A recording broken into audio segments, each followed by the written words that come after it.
Good morning everyone, সকলোৱে ভালে আছেনে? মোৰো ভাল। আজি মই মাৰ লগত হস্পিটেল যাবলৈ ওলাইছোঁ। মা গাটো ভাল নহয়, দাঁতৰ প্ৰব্লেম হৈ আছে বহুত দিনৰ পৰা, আৰু মই নামচাইত হস্পিটেলত দেখাই আহোঁ বুলি ভাবিলোঁ।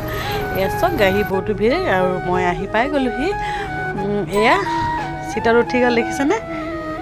খুব ভয় খাই আছে, মোক মাতি আছে, বোৱাৰী বোৱাৰী ওচৰলৈ আহ মাতি আছে। কিন্তু মই আছিলোঁ ওচৰত, আকৌ অকণমান বেগ হৈ দিব ক'লে। পিছত ৰৈ মই অকণমান ভিডিঅ' কৰি দিছোঁ। খুব ধুনীয়াকৈ চাই আচলতে ডক্টৰজনে, আৰু এতিয়া ধুনীয়াকৈ বেজী দি লৈছে। এয়া দেখিছেনে, বিষৰ বেজী দিছে। আৰু মাৰ ভাগৰ বহুতেই বিষ হৈ আছিলে, বহুত বিষ সহ্য কৰি আছে, সেইকাৰণে সৰাবৰ কাৰণে গুচি আহিলোঁ। আগতেও এটামান সৰাইছে, কি ক'ব, বহুত কষ্ট ভুগিছে।